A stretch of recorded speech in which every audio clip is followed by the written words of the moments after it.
आपण मैंने अनेक थर देखिथिबे पूजा करुथिबा समय रे अलस आसी थाए, फूल तले पड़ जाई थाए। पूजा समय रे दीप भी बेले बेले लिभि जाए। दीपर निया आवश्यकता ठारू अधिक मध्य जली थाए एवं धूपर धुआं आवश्यकता ठारू अधिक होई थाए। एमिति सब सूचक बा एहा क्यों संकेत होई थाए। तेबे आमे जानिबा पूजा समय रे घटुथिबा एबळी किछि संकेत विषय रे। एहा आपणक जीवन रे कौन प्रभाव पकाई थाए। पूजा पाठ कले आम मन को एक अद्भुत शांति मिली थाए। आमे आम मनर अशांति को दूर करिबा पई ध्यान एवं पूजा करिथाउ।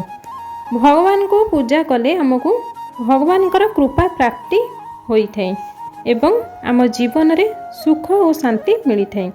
किंतु आपण जानिछन्ति कि पूजा करुथिबा समय रे भगवान आपणकर दिव्य शक्ति द्वारा आमको किछि संकेत देई थांती। आमे जेतेबेले पूजा करंती गोटे शक्ति आम चारि पाखरे घेरी रही थाए। सेही शक्ति सहित आमर संजोग होई थाए। पूजा कला बेले जेतेबेले आम आखिरु लुह आसे सेतेबेले जानिबे एहा अत्यंत शुभ अटे। जानिबे आपणकर प्रार्थना प्रभुଙ୍କ निकटरे पहुँचिछि। एपरि एक संकेत हेउछि पूजा पाठ करिबा समय रे आलस्य आसीबा।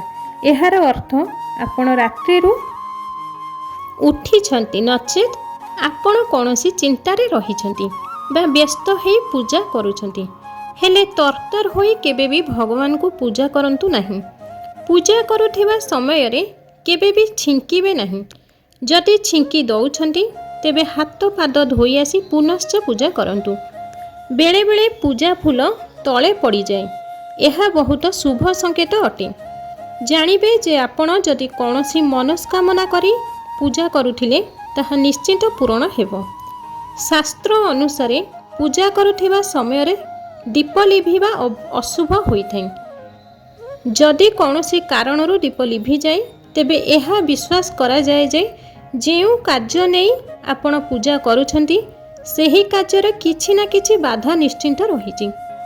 आरती करिबा समय रे जदि दीप लिभि जाए तेबे भगवान को क्षमा प्रार्थना करी पुनश्च आरती करिबा उचित।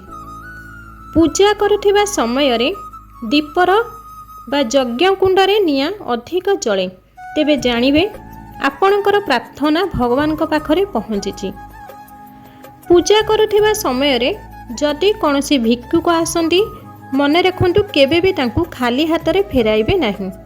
जहा हेले भी तांकु किछि ना किछि दान करिवे कारण एहा प्रभुंकर एक शुभ संकेत होई थाए। एबे आसंतु जानिबा ताला चाबी घरे केउ जगार रखिले घरे धन वृद्धि हुए। घरर फट दिया चाबी रखिले कौन हुए। रूपार चाबी पिंधिले कौन हुए। निजर भाग्य को एहिपरि चमकाइबा पई चाबीर प्रयोग निश्चित करांतु। चाबी अछि तो जीवन अछि कारण ताला ही आम जीवन बंचाई थाए। जेउठी ताला चाबी थाए सेठाकू धन आकर्षित होई आसी थाए। आपण देखिथिबे किछि लोक रूपार चाबी गळारे पिंधि थांती। रूपार चाबी पिंधिबार बहुत कारण मध्य रहिछि। रूपार चाबी पिंधिबा द्वारा माता लक्ष्मी आकर्षित होई थांती। बैंक को जे सुरक्षा दिए सीए भी यही ताला चाबी होई थाए। पूंजी को भाग्यर कारक मानती। ताला को राहु केतु शनि और दुर्भाग्यर प्रतीक कहा जाए। चाबी को घरर उच्च स्थान रे रखिबा आवश्यक। ताहेले आपणकर घरे केबे भी धनर अभाव हेबो नाही। आसंतु सर्वप्रथमे जानिबा चाबीर विषय रे किछि कथा। अधिकांश लोक ताला चाबी को केउंटी फोपाड़ी की रखि थांती। हेले एपरि करिबा आदौ उचित नुहे कारण ताला हेउची राहु पूंजी हेउची बुध। बुध को आमे बुद्धिर देवता कहि परिबा। घरर मुख्य द्वार रे लुहा तंभा रूपा आदिर ताला लगाइबा उचित। शास्त्र अनुसार घरर मुख्य द्वार रे रूपार ताला लगाइबे बहुत शुभ होई थाए। जदि घरर जेउ द्वार रे चाबी थाए तेबे सेही घर को भूत प्रेतर प्रभाव पड़े न थाए।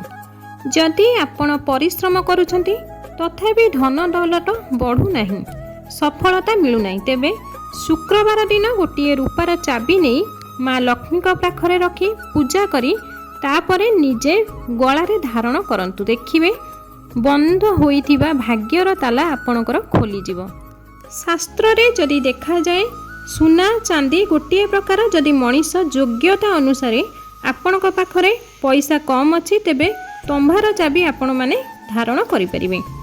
आमे ताला को केउं दिगरे रखिबा उचित, आपण केउं दिगरे ताला लगाई पारिबे एथिरे कोनोसी निर्दिष्ट स्थान न थाए।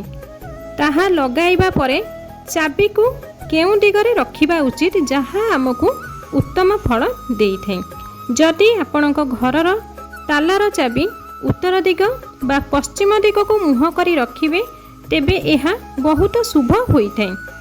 तुलसी गछ मूले बा लक्ष्मी फटो पाखरे चाबी रखिले अत्यंत शुभ होई थाए एवं आपणक घर धन धान्य रे परिपूर्ण होई उठे।